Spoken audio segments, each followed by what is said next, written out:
Have you heard about Johnny the Walrus, a children's book that trains 5-year-olds to bully trans kids into committing suicide?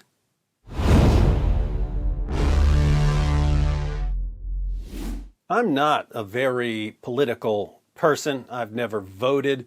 My dad never voted. It's not that I don't think voting is important. It's that I usually don't care enough to get involved.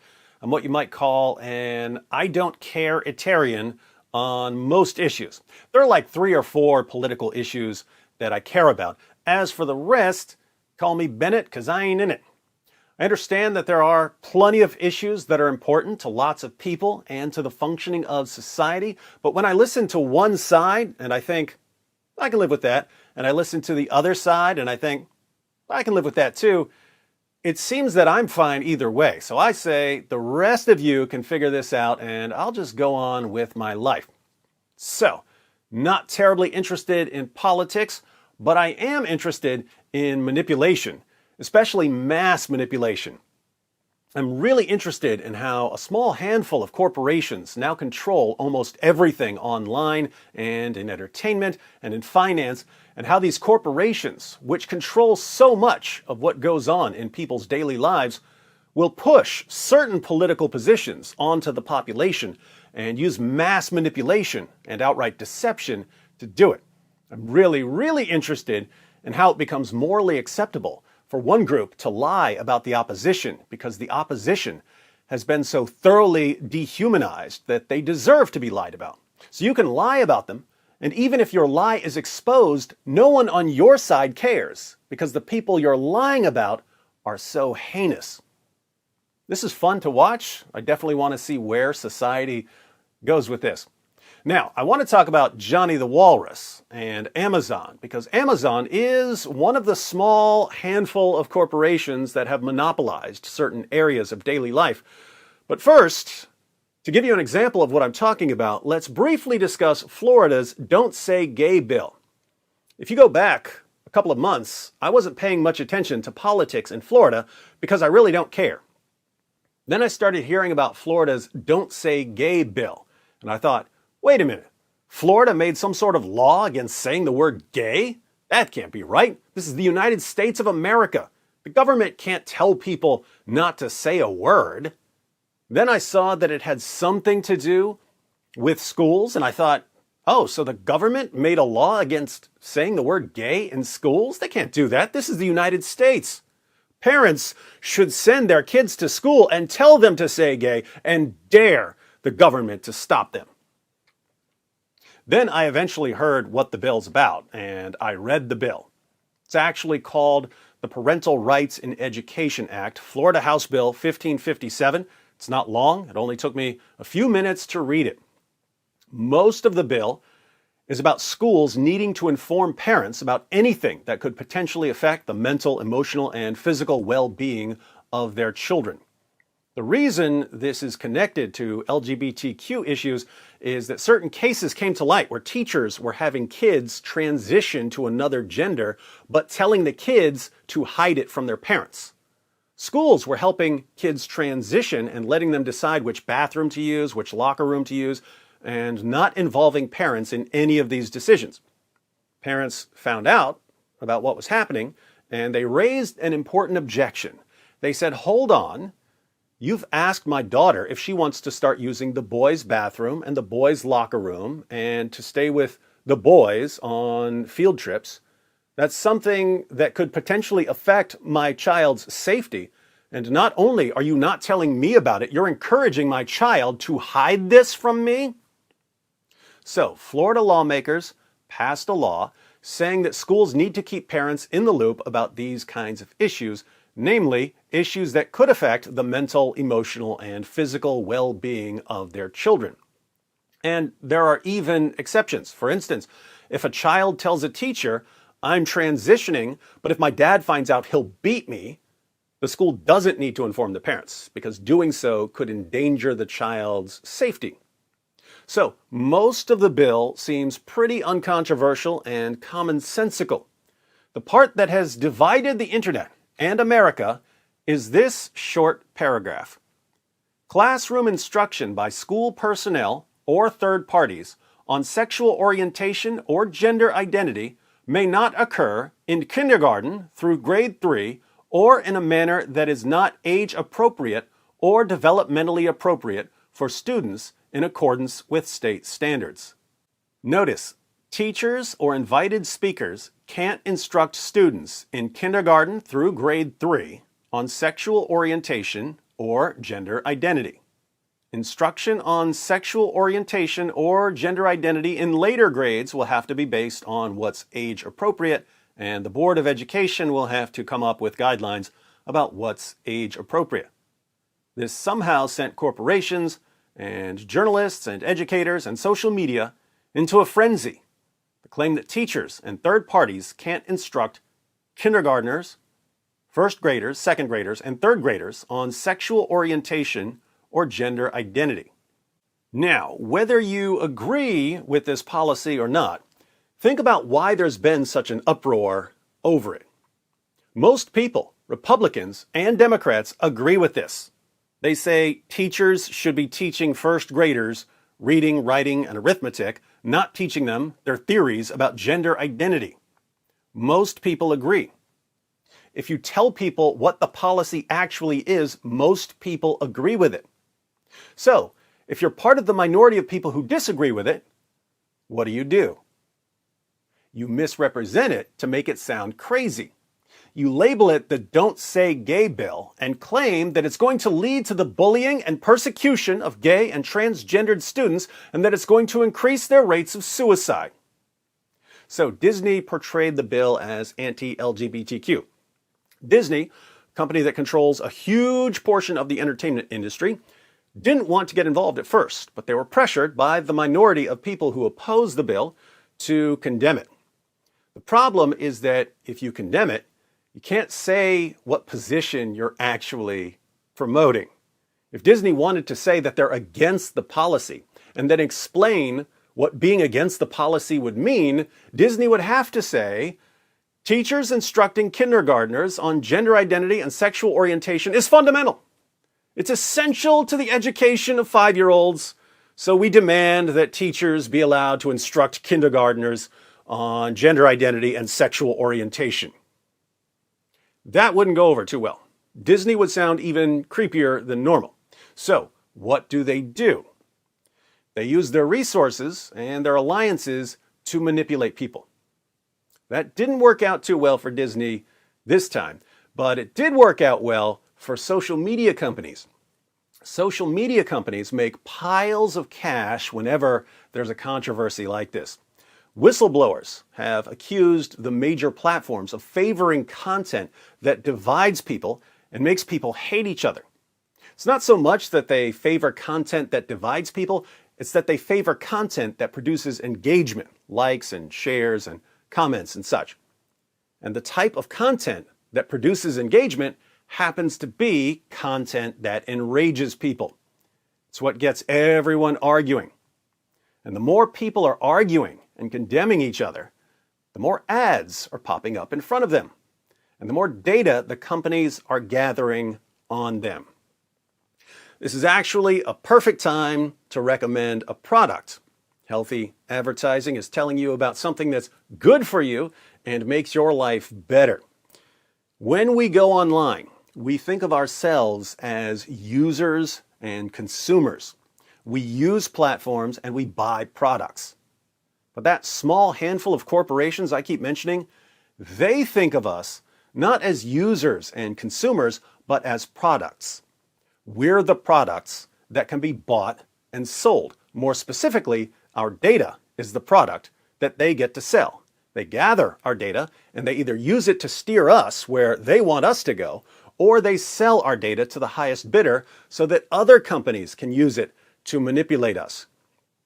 What do we do about this? There are several things we should do about this, but the most basic and essential step is to get a subscription to Atlas VPN. Atlas VPN sends all your internet traffic through an encryption tunnel. It hides your IP address, even if you're using public Wi-Fi. It blocks malicious links, ads, and trackers.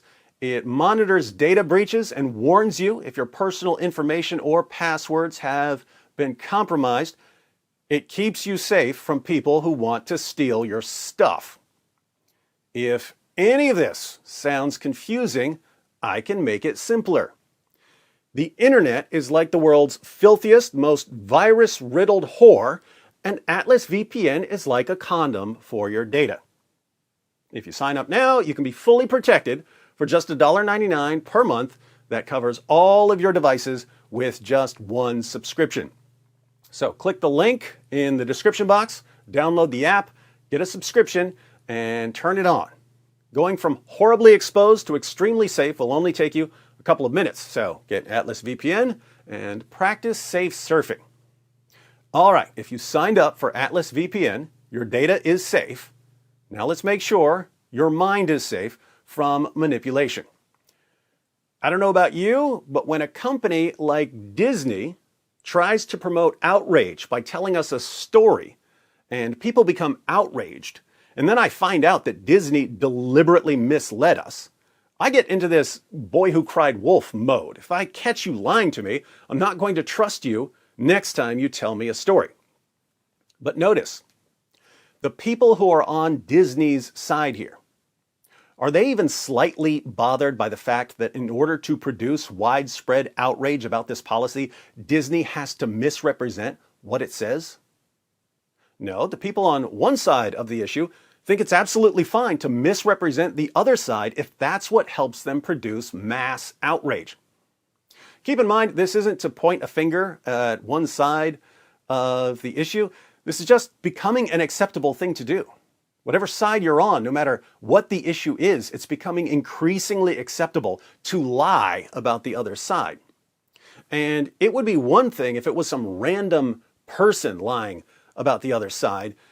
It's something much more disturbing when it's one of the small handful of corporations that has the power to deceive millions of people and to marginalize and demonize millions of people. This brings us to another company, Amazon. Robert Spencer's book, The Critical Quran, was released recently. It shot up to #1 in the Quran category until I made a video pointing out that the #1 Quran in the world is the Critical Quran. People complained to Amazon. What did Amazon do? They removed the Critical Quran from the Quran category. So now people who go to the list of best-selling Qurans, because they're looking for a Quran, won't see the Critical Quran. So Amazon is pushing people away from the #1 best-selling Quran and trying to get them to buy a different Quran. Why would they do that? Why would a company whose job is to get products from the suppliers to the consumers decide to tip the scales in favor of certain ideologies? They do this all the time, by the way. And we occasionally get a glimpse into the decision-making process. Have you heard of Johnny the Walrus by Matt Walsh? It's a children's book, but it's been the #1 best-selling book on Amazon. I only heard about it after people started circulating a leaked video of Amazon employees frantically trying to figure out what to do about it. So, Amazon's version of the trust and safety team says that there's a major problem with one of the books they're selling. It's about a book called Johnny the Walrus. And I want to be very clear, the next two are about books. And I saw someone say, oh joy, we're going to talk about one of them because it's been a very traumatic experience for transgender Amazonians and our transgender customers. Johnny the Walrus is a bit of a problematic book. Not a bit. It is not a bit of a problem. It's one hell of a problem. And I would preface this about what the book's about, but the customer we're going to listen to does a great job. And then we find out what the book is about, not by reading the book, but by listening to someone complain about it. It is teaching kids to bully transgenders. Yeah, to bully them into committing suicide, the LGBTQIA, especially transgenders. The story is about a kid who likes to pretend he's different things, and one day he pretends he's a walrus, and the community tells him he either has to be a human or he has to be a walrus, or they're going to kill him. He can't be both. He can't pretend anymore. You are selling a manual to how to teach kids to bully other kids to commit suicide. As if writing a manual teaching kids to bully other kids into committing suicide weren't bad enough, Matt Walsh was bragging on Twitter about how glad he was that his book was going to help bully kids into committing suicide.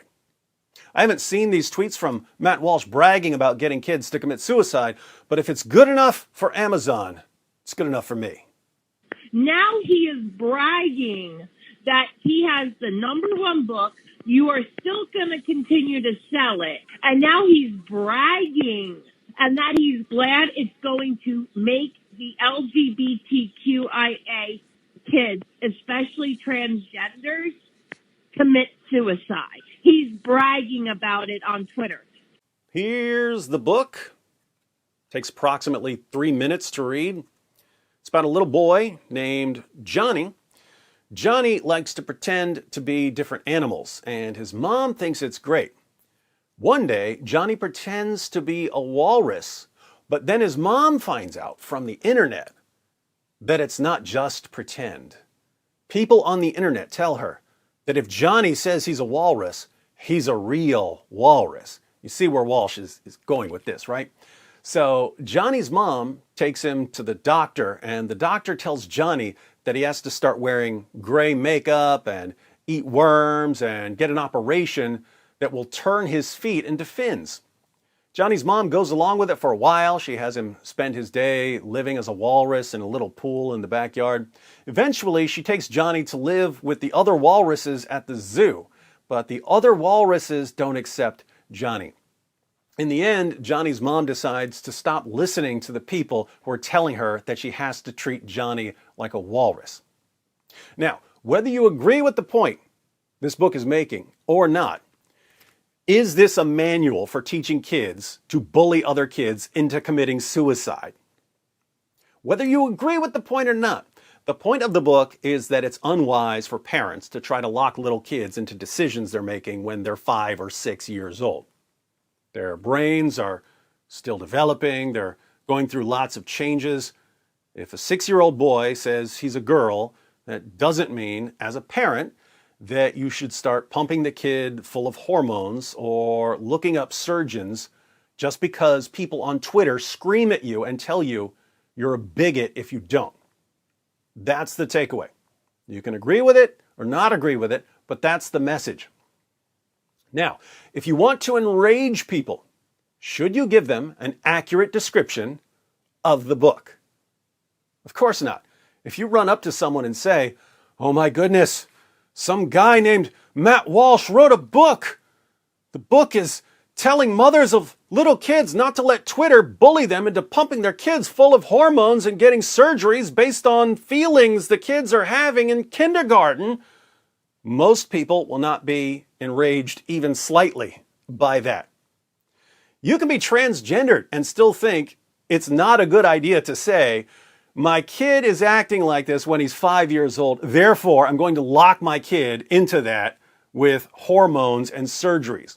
If I were transgendered, I would still think it's a bad idea to start pumping kids full of hormones or getting them surgeries based on what they feel like when they're 5 or 6.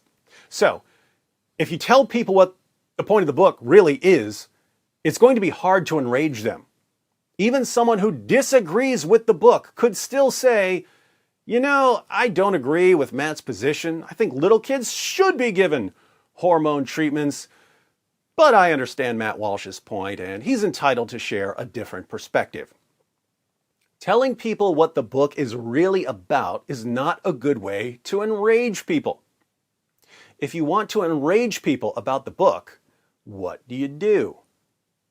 You tell them that this is a manual for training children to bully other children into committing suicide, and that Matt Walsh is on Twitter bragging about how happy he is that this book will get kids to commit suicide. Now that sounds bad. That sounds evil. The most disturbing part of the leaked Amazon videos isn't the woman who's complaining about Johnny the Walrus. It's that it never crosses anyone's mind to question the ridiculous things she's saying about it. It never crosses anyone's mind to ask the woman, what page is that on? Where are you getting that? The book sounds like it's about people on Twitter bullying mothers into making decisions about their kids, not about bullying kids into committing suicide. So, can you explain how the book is promoting bullying or suicide? When the woman says that Matt Walsh is bragging about how his book will get trans kids to kill themselves, it never occurs to anyone to say, could you give us a link to that tweet? We'd like to actually read it before we become enraged about it. In the time it took Amazon to listen to the woman complain, they could have all read the book. And let's face it, they all knew what the book's about. If they really thought the book was a manual for bullying kids into committing suicide, they'd want to be able to show that by pointing out what it says. And again, it takes all of 3 minutes to read. They knew what the book's about. They knew that it's ridiculous to claim that Matt Walsh was bragging about getting transgendered kids to commit suicide.